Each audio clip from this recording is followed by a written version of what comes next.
Daniel chapter 4. See if we can get through this before the carb crash goes into effect.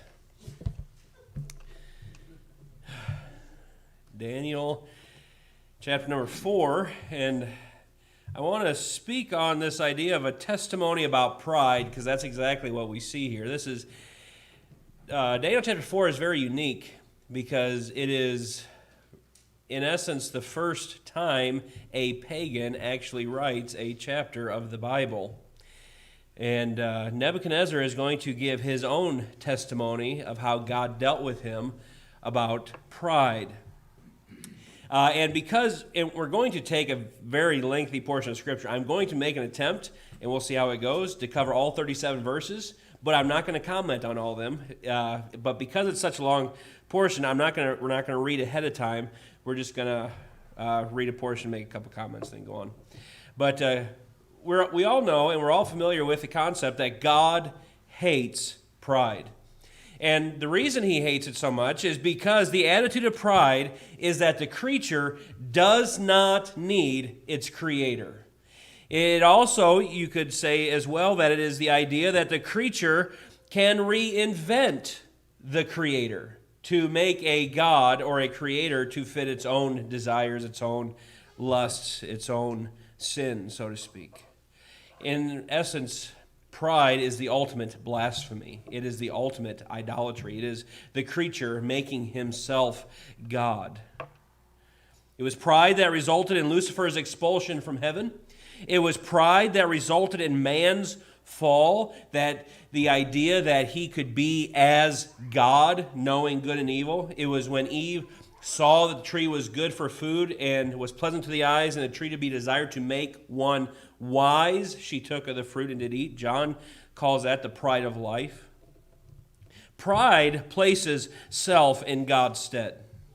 And God has declared that he will not share his glory with another. Isaiah 42:8, I am the Lord. That is my name. And my glory will I not give to another, neither my praise to graven images. God doesn't share his glory. You know, this is one of the reasons we see, I think, so often you see these kids grow up and they're on American Idol and they're on television and then they become these great movie stars, and what happens to them later? They just go way off the deep end and they're into drugs, they're into alcohol, and their lives are totally smashed upon the rocks.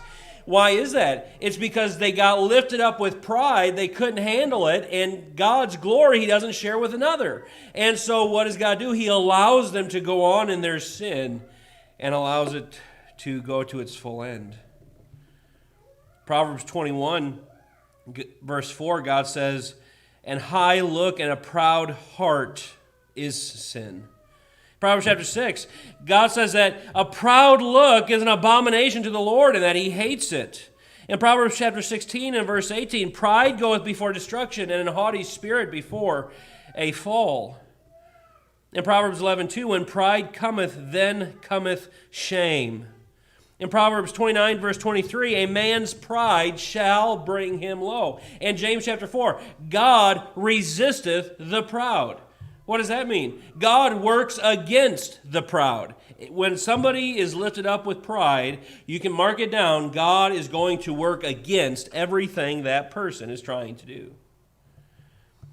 And here in Daniel chapter 4, this passage crystallizes the fact that it is a proper view of man and a proper view of God's sovereignty that keeps man humble. 3 times in this portion of Scripture, in verse 17, in verse 25, and in verse 32, all 3 times, the entire purpose of what happens here is so that the living may know that it is the Most High that rules in the kingdom of men. It is God that is in charge of all things and not us.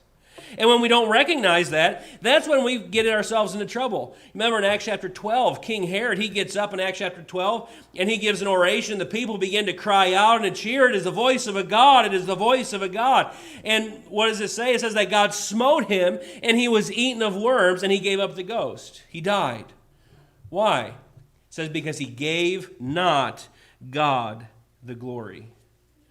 In Romans chapter 1 and verse 28, it says, "And even as they did not like to retain God in their knowledge, God gave them over to a reprobate mind." It's all pride. Now, Daniel chapter 4 here concludes really kind of a 4-part biography of King Nebuchadnezzar, and really God's dealing with King Nebuchadnezzar. You remember in chapter 1, it becomes very clear as you read through these first 4 chapters that God is specifically targeting Nebuchadnezzar to do a specific work upon him. In chapter 1, we find that he brings Daniel and his 3 friends into the courts of King Nebuchadnezzar. And Daniel purposes in his heart that he's not going to defile himself, that he's going to live holy and pleasing to the Lord. And what does God do? God elevates Daniel and his 3 friends and brings them into really the king's own council. In chapter 2, Nebuchadnezzar has this dream, and Daniel is the one that is brought in to give the interpretation. And God begins at that point to drive a wedge between Nebuchadnezzar and his pagan religion. In fact, if you go back to chapter 2 real quick, and verse number 47, it says, "The king answered unto Daniel and said, Of a truth it is, that your God is a God of gods and a Lord of kings."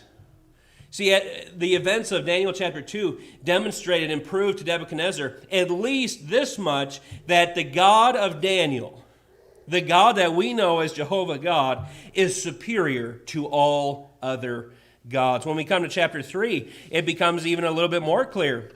In verse 28, it says, "Then Nebuchadnezzar spake and said, Blessed be the God of Shadrach, Meshach, and Abednego, who has sent his angel and delivered his servants that trusted in him, and have changed the king's word, and yielded their bodies that they might not serve nor worship any god except their own God." Now listen. "Therefore I make a decree, that every people, nation, and language which speak anything against the God of Shadrach, Meshach, and Abednego shall be cut in pieces, and their houses shall be made a dunghill, because there is no other God that can deliver after this sort." So not only did he realize in chapter 2 that Daniel's God was a God above all gods and more powerful, but this God can deliver his people. He is involved in the lives of his people. But what we see now in chapter number 4 is the completion of this, I believe. I think we are going to see the conversion of King Nebuchadnezzar, where he is actually going to, in essence, as much as an Old Testament person can be, this man is going to get saved as a result of the events that transpire in chapter number 4. And I really think that when we get to heaven, I'm not going to be surprised to see King Nebuchadnezzar there. It's really interesting, the work that goes on here. Now, in verses 1 to 3 here of chapter 4, we need to understand that approximately 38 years have transpired between the events of chapter 3 and the conclusion of the events of chapter 4. From the time that this was written, when Nebuchadnezzar sat down to write this proclamation, about 38 years have transpired. So there's been a lot of water under the bridge. Nebuchadnezzar has learned a lot. He hasn't changed yet up until this point, but what happens here changes this man. In verses 1 to 3, and really kind of verse 37, we'll look at that here in a little bit, but it gives the idea that Nebuchadnezzar is a changed man, and I think we'll see that. But what he records in the middle of that is what it was that changes him, what it was that made the difference. Now let's look at verse number 1. "Nebuchadnezzar the king, unto all people, nations, and languages that dwell in all the earth, peace be multiplied unto you. I thought it good to show the signs and wonders that the high God hath wrought toward me.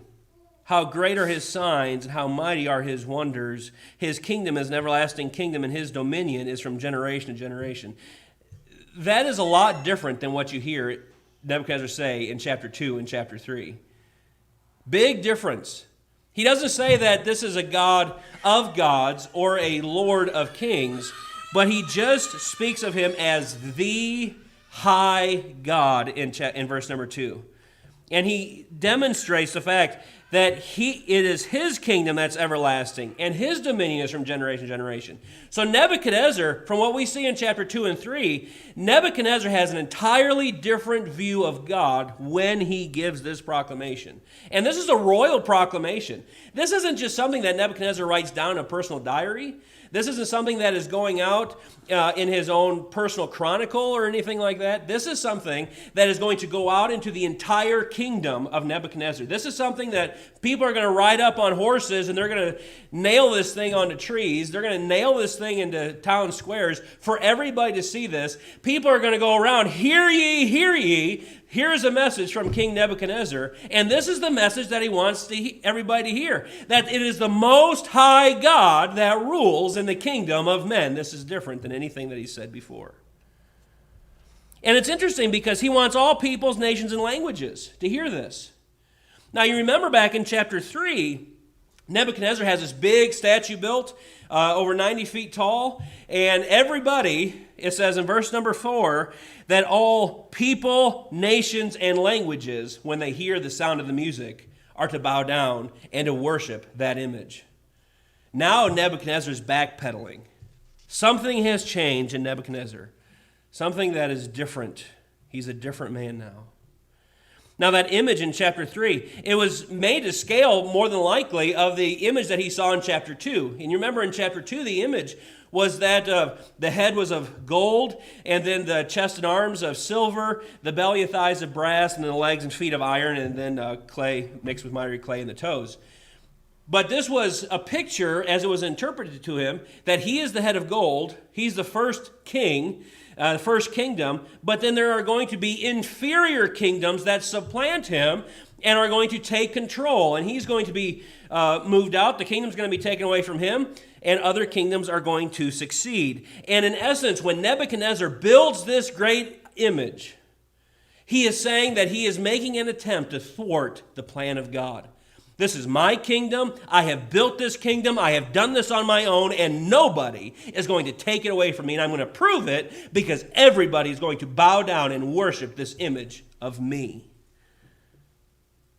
But here in chapter 4, he's going to learn otherwise. God is going to humble him. He is going to learn who really is in charge. And chapter 4 really shows how thorough God is in dealing with man. God knows exactly what it takes to humble us. And he is very thorough when he does it. You know, if this was anybody else, if there was even a hint of pride left over, do you think for one minute, just imagine, Barack Obama gets saved.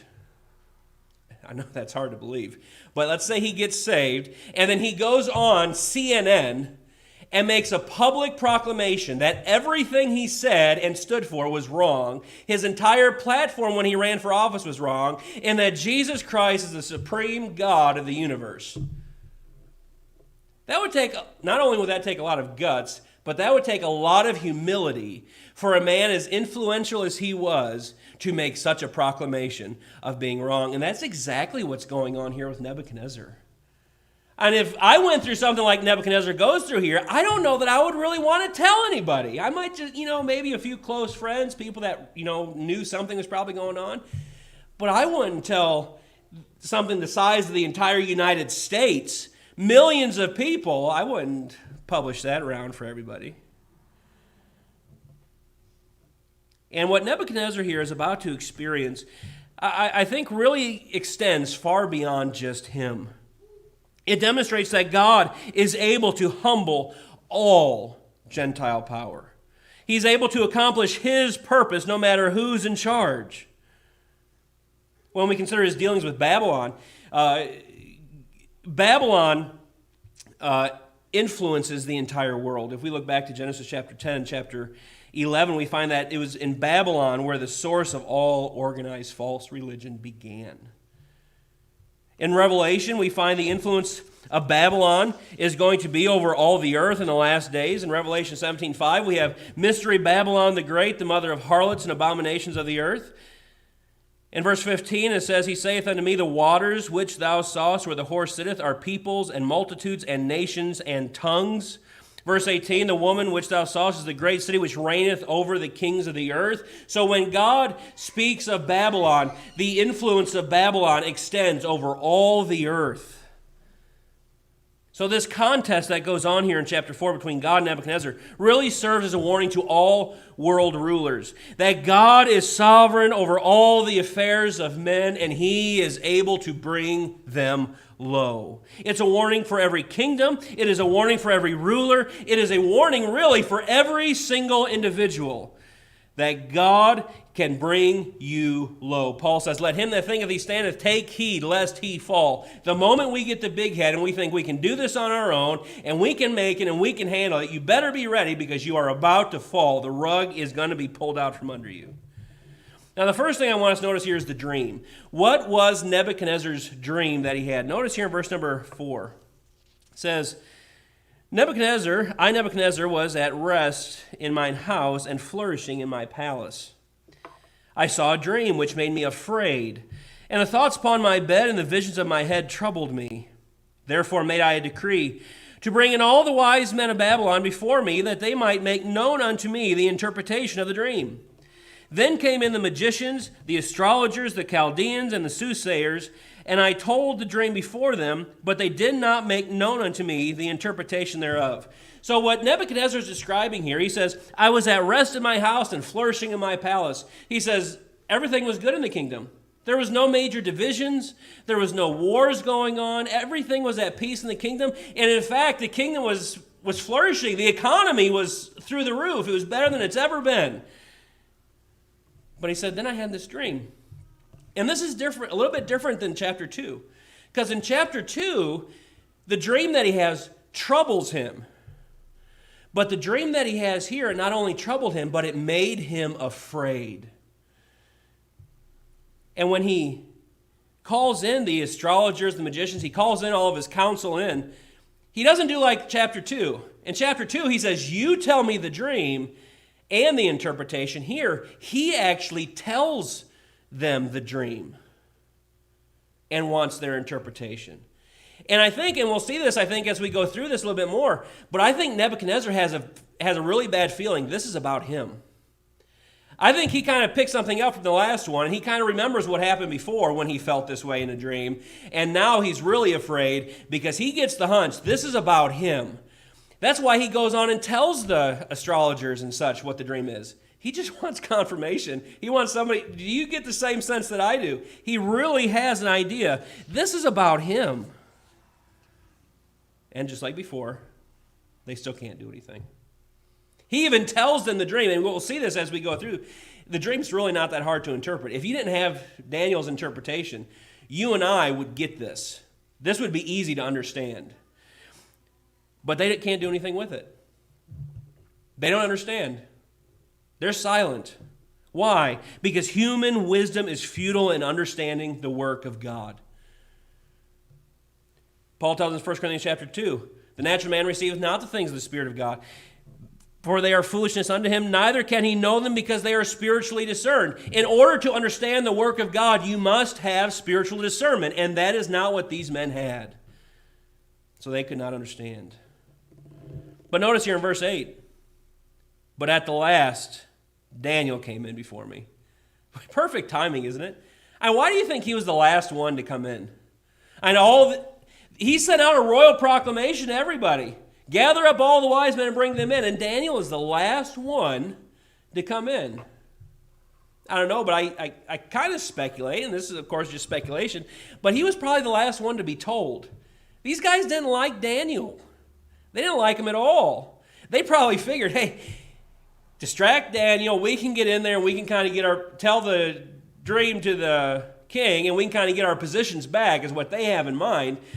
But then finally, they couldn't do anything, and Daniel comes in and says, whose name was Belteshazzar, according to the name of my God, in whom is the spirit of the holy gods, and before him I told the dream. Notice the testimony that Daniel has.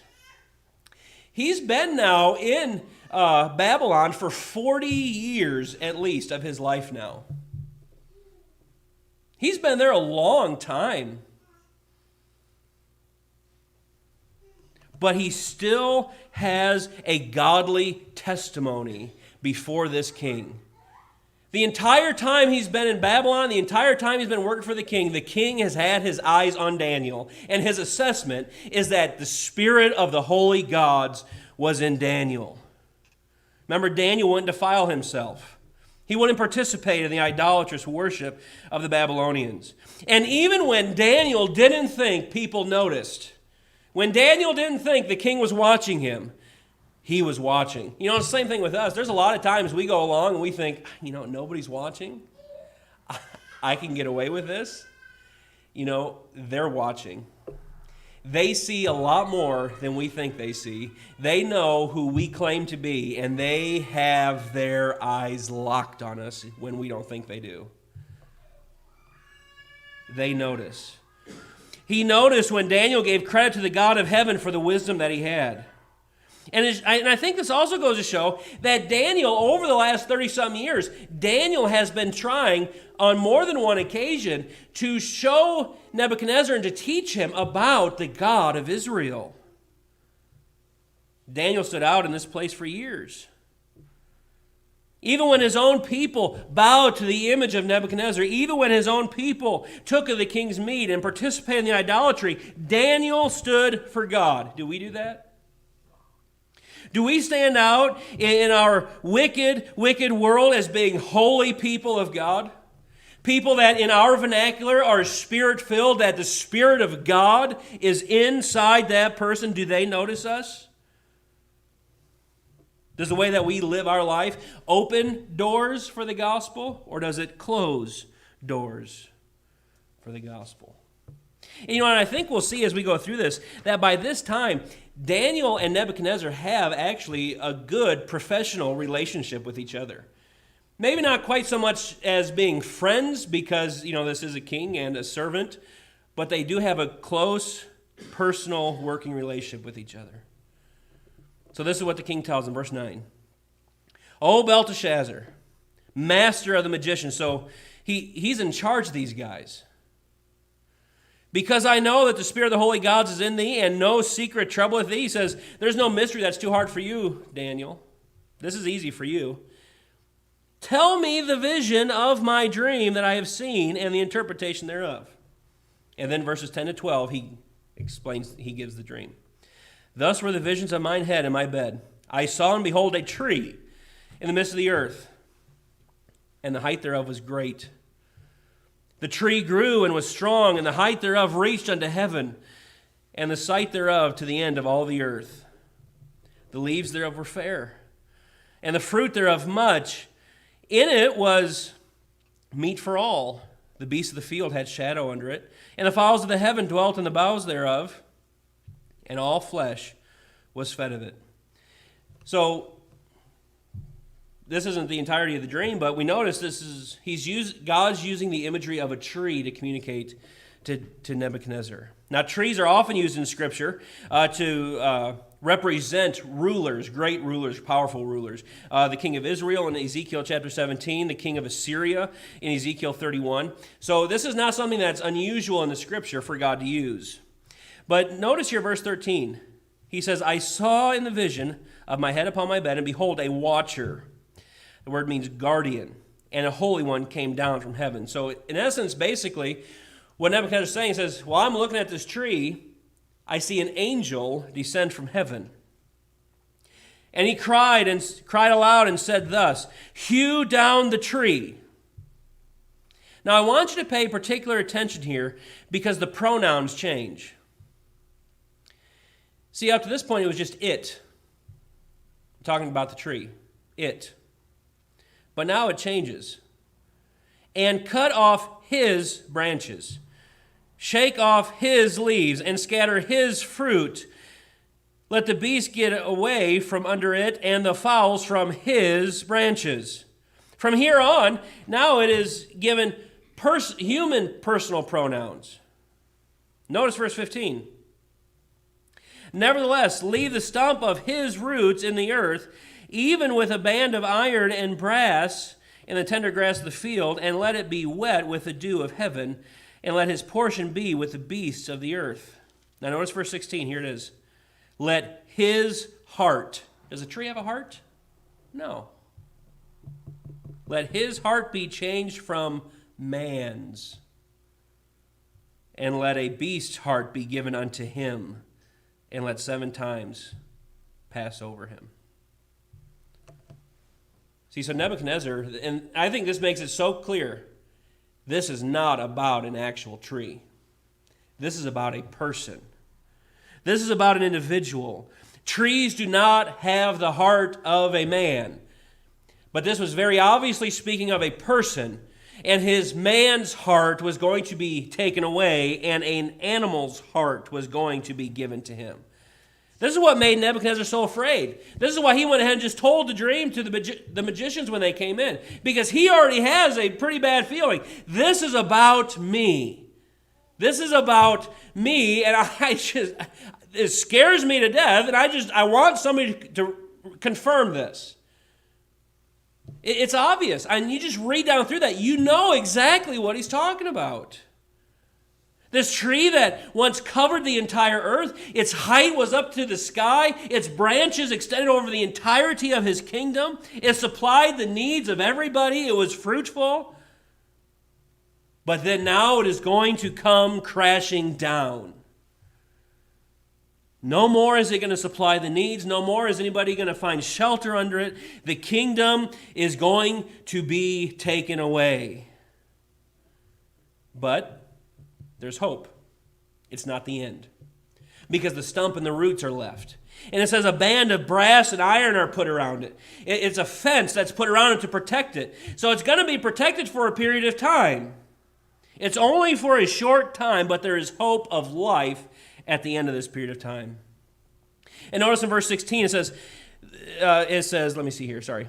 Let his heart be changed from man's, and let a beast's heart be given unto him.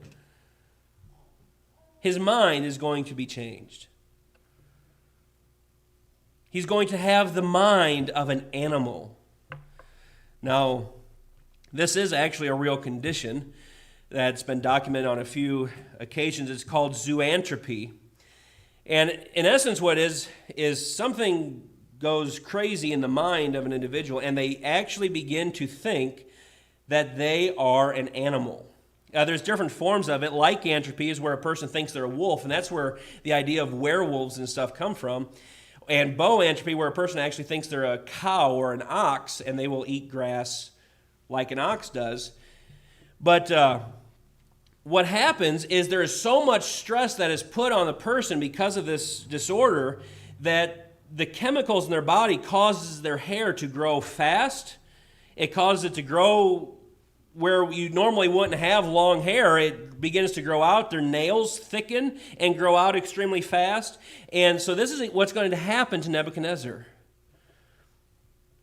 And they just go crazy. They think that they are actually this animal. And how long was this going to last? Verse 16 tells us till 7 times pass over. So this is going to go on, not for a short period of time. This is going to go on for 7 years in Nebuchadnezzar's life. Now notice verse 17. This matters by the decree. So this is still the watcher that is declaring this. This matters by the decree of the watchers and the demand by the word of the holy ones to the intent. So this angel, as it's making this proclamation to cut down the tree, he actually looks at Nebuchadnezzar and he tells Nebuchadnezzar the reason this is going to happen.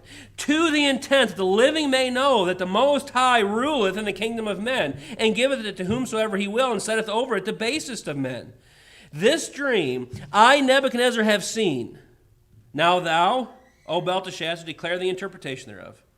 For as much as all the wise men of my kingdom are not able to make known unto me the interpretation, but thou art able, for the spirit of the holy gods is in thee. So that's the dream. Now Daniel's going to give the interpretation. Notice here verse 19. Then Daniel, whose name was Belteshazzar, was astonished for 1 hour. You ever received news before that just is so devastating? It's like the entire world stops.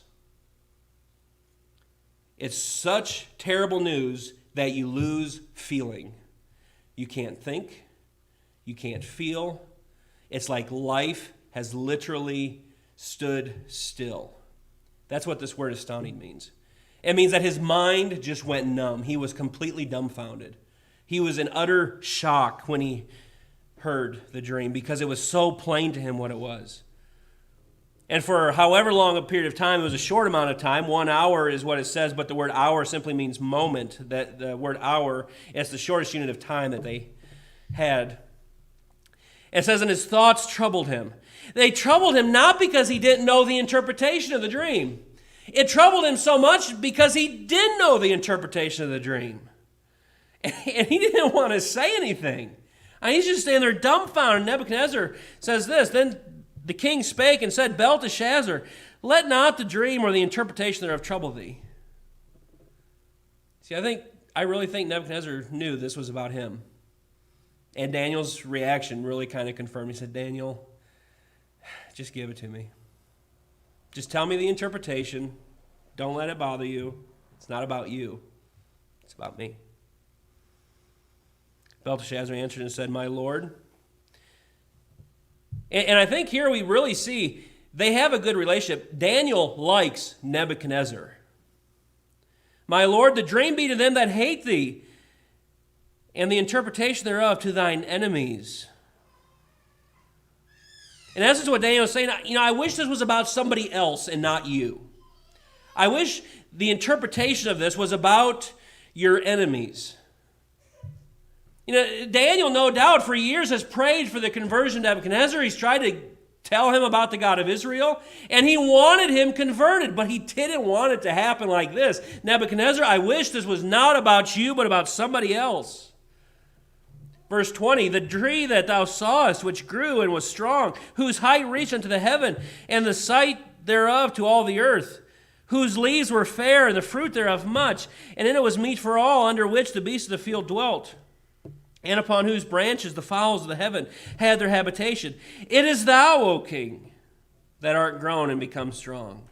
For thy greatness is grown and reached unto heaven, and thy dominion to the end of the earth. And whereas the king saw a watcher and an holy one coming down from heaven, and saying, hew the tree down and destroy it, yet leave the stump of the roots thereof to the earth, in the earth, even with a band of iron and brass, in the tender grass of the field, and let it be wet with the dew of heaven, and let his portion be with the beasts of the field till 7 times pass over it. This is the interpretation, O king, and this is the decree of the Most High, which is come upon my lord the king. They shall drive thee from men, and thy dwelling shall be with the beasts of the field. And they shall make thee to eat grass as oxen, and they shall wet thee with the dew of heaven, and 7 times shall pass over thee, till thou know that the Most High ruleth in the kingdom of men, and giveth it to whomsoever he will. So Daniel just tells him, he recounts the dream verbatim. And what's this about? Nebuchadnezzar, you are going to be humbled. You are going to lose your mind for 7 years until you come to grips with the fact that God is the one that is in control. It is God that gave you the kingdom. God is going to leave you in this state until you come to grips with that fact. God is the one that is running the show. Notice verse 26. And whereas they commanded to leave the stump of the tree roots, thy kingdom shall be sure unto thee. After that thou have known that the heavens do rule. The stump's left because he's not going to die. He is going to get the kingdom back at the end of this. And I think it's interesting that God told him specifically how he was going to do it and how long it was going to take, because God knows exactly what it takes to humble us. And if we will not humble ourselves before him, he will. And know what Daniel says to him.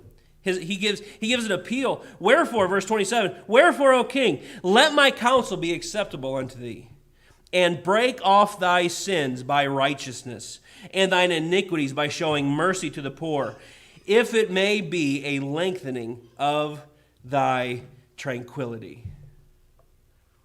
In essence, make a break with sin. Just be done with it. Stop your sinful practices. Pursue a righteous relationship with God, and then prove it by helping others in need. Really, that's the cure for pride. If somebody is having a problem with pride, God does not have to humble us if we'll humble ourselves. And how do we do that? Piece of cake, right? Stop sinning, pursue a righteous relationship with God, and then help others that are in need. Piece of cake, right? It sounds easy. But if a person were to faithfully pursue that, where they are going to break off all sinful practices, they are going to faithfully follow a right relationship with God, and they are going to help everybody that has a need, that is a full-time job, and that will bring you low, just trying to do that. But that is the cure for all pride. And really, in essence, that's the sum of the entire law. Remember what Jesus says, thou shalt love the Lord thy God with all thy heart, with all thy soul, with all thy mind, with all thy strength. This is the first commandment, and the second is like unto it. What is it? Thou shalt love thy neighbor as thyself. Upon these two commandments hang all the law and the prophets. Love God with all your heart, and then love your neighbor. Serve them. James chapter 1, pure religion undefiled before God and the Father is this, to visit the fatherless and widows in their affliction and to keep himself unspotted from the world. What is that? That's the key to humility. God's judgment was going to come if he did not humble himself. Why? Because God resists the proud. If he was going to continue in his pride, God was going to bring him low. And it was Nebuchadnezzar, I think this is interesting, it was Nebuchadnezzar that was given the responsibility to humble himself and turn to righteousness. You know, a lot of times we think, well, God's just going to have to humble me, and he will if we don't do it ourselves. We are given the responsibility to humble ourselves before him. We know what we're supposed to do. We know what we're supposed to be. But when we don't do it, he will. Let's look at the fulfillment now. Verse 28. All this came upon the king Nebuchadnezzar. At the end of 12 months, he walked in the palace of the kingdom of Babylon. Now that's interesting. This is 12 months. An entire year has gone by since Nebuchadnezzar had this dream and since Daniel gave him the interpretation. Daniel gave him the warning, break off your sin. Pursue that right relationship with God. Help the poor. But even after the dream, after Daniel's appeal, even after hearing of the possibility that he could go back to his kingdom once it's taken away, he still refuses to humble himself for an entire year. And notice here in verse 30, and notice in particular his pride. He is ready to bust. His head is so big at this point. The king spake and said, is not this great Babylon that I have built for the house of the kingdom by the might of my power and for the honor of my majesty? And he's just oozing with pride. I did all this. I'm mighty. My kingdom is greatest in all the earth. My majesty, my honor. And from a human standpoint, really, he did have quite a bit to boast about from a human standpoint. And Babylon is the largest city of its day, the largest city in the world at this time. It's 15 miles square around it, with wide streets, with numerous large buildings within it. Had a population of 1.2 million people in the city itself. It's surrounded by a large, deep moat. The walls of the city were 300 feet high and 87 feet wide. Those are some massive walls. You could take 4 chariots, 4 abreast, and you could turn them around all the way 4 abreast on those walls. And horses with chariots don't exactly turn on a dime. Horses don't turn that tight anyway. But when you got one horse with a chariot, that takes quite a bit of space. But imagine 4 of them beside each other turning simultaneously around. That's how these walls are, just massive walls. All the streets intersected, ran to 12 very large gates. The Euphrates River ran through the city. It had magnificent palaces, hanging gardens, and it had the first known indoor air conditioning in the world. Everybody perks up, right? Air conditioning. Gold and brass was everywhere. His kingdom was the talk. It was the bomb. It was, from all human standpoints, it was the greatest kingdom in the world. He had a lot to boast of, humanly speaking. But lest we be tempted to just kind of gloss over this and not really consider ourselves, let me give you a few warning signs about pride. People with pride usually think they're the ones that are right. They're easily offended. They hate correction. They often complain about their circumstances and other people. They're ungrateful, impatient, don't fear temptation. They're secretly ashamed to serve Christ. They like talking and giving their opinions more than they like listening. They desire to be first and best in everything. They need to be noticed. They're obstinate towards authority. They're quick to find faults. They're bold in contradicting people. They're demanding and hard to please. They're more sensitive toward their own personal needs than they are the needs of others. They boast of their achievements. They live beyond their means. They have a hard time forgiving other people, and they don't trust God with the hard things. I really think we all have a little bit of a problem with pride. Well, not me. You do, but no. All of us have an issue with pride. And it's very easy, especially if you have any type of leadership, if you have any type of authority, it is very easy for pride to come in and to control you. To think that you're above the rules, to think that you're better than other people, to think that there's no accountability. That's why we see so many people, when they're in positions of authority, why they fall so hard. I can handle it. I'm above that. That can't happen to me. I'm sure that's what Samson said too. Solomon. We can't handle it. Verse 31. While the word was in the king's mouth. So he's in the process of explaining how great his kingdom is and how powerful he is. And while that word is in his mouth, there fell a voice from heaven saying, O King Nebuchadnezzar, to thee it is spoken, the kingdom is departed from thee. And they shall drive thee from men, and thy dwelling shall be with the beasts of the field. They shall make thee to eat grass as oxen, and 7 times shall pass over thee, until thou know that the Most High ruleth in the kingdom of men, and giveth it to whomsoever he will. The same hour was the thing fulfilled upon Nebuchadnezzar. And he was driven from men and did eat grass as oxen, and his body was wet with the dew of heaven, till his hairs were grown like eagle's feathers, and his nails as birds' claws. It happened. Exactly like the angel said in his dream, it happened. And you know what's interesting? So for 7 years, Nebuchadnezzar is out of the throne. 7 years he is out in the lawns of the kingdom, so to speak, just like the cattle, and he's eating grass. He's not going into his palace. He's out with the animals. He's laying in the stalls with the beasts of the field. What happened to the kingdom during those 7 years? There are some who suspect, and I think judging by what happens at the end of this, they're right. There are some who suspect that Daniel actually ruled the kingdom in the king's stead for those 7 years. And it's really interesting. And he also protected Nebuchadnezzar during that time. You don't think that as a king of the most powerful nation, powerful kingdom in all the world at this time, that there weren't people wanting the throne and to try to take it from him? What an opportunity when somebody's gone crazy and they're just wandering about in the fields with the animals. Who protected them from that? Daniel, a loyal subject.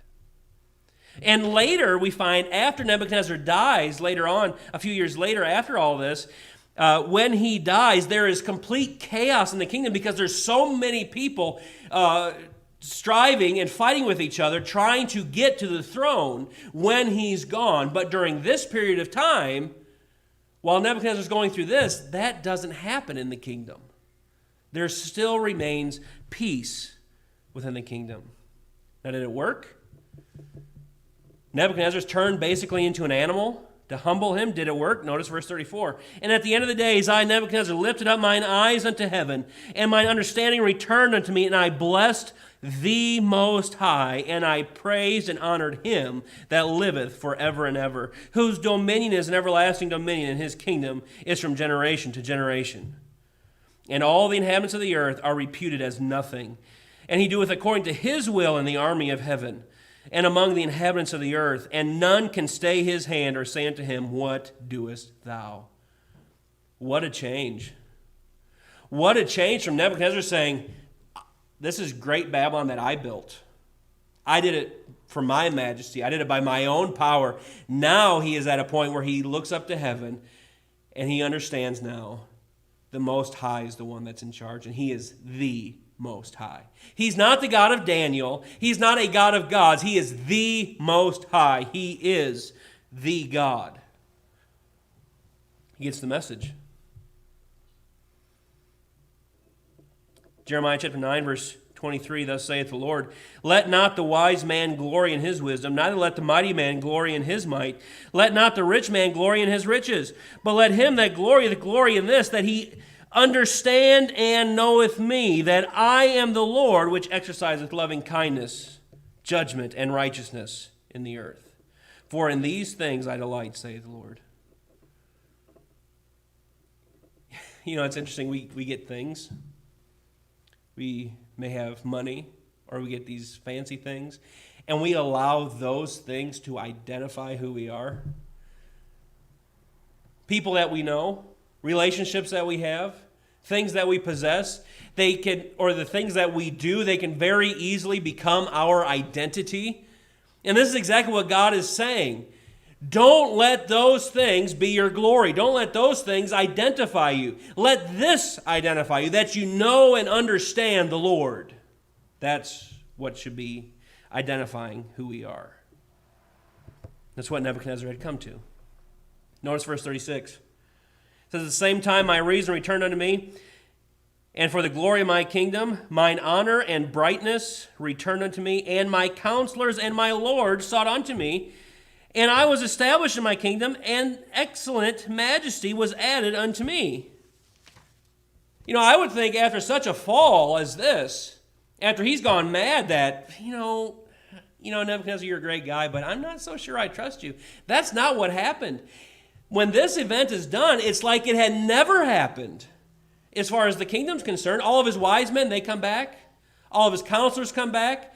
All of the kingdom is restored to him. And it's just like it never happened. In fact, he has more majesty now. He has more respect now than he ever had before. Verse 37.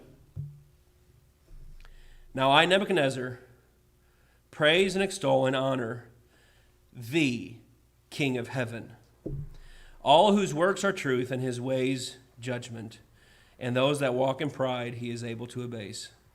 Well, he sure learned his lesson, didn't he? And I think we can see there, Nebuchadnezzar is a changed man.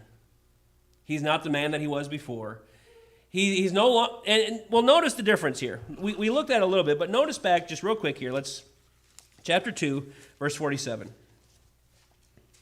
Because he says, of a truth it is that your God is a God of gods and Lord of kings.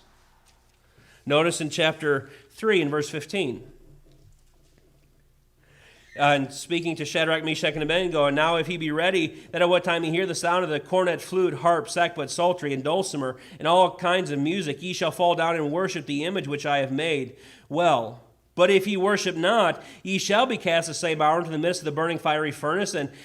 And who is that God that shall deliver you out of my hands? Notice verse 28. Then Nebuchadnezzar spake and said, blessed be the God of Shadrach, Meshach, and Abednego.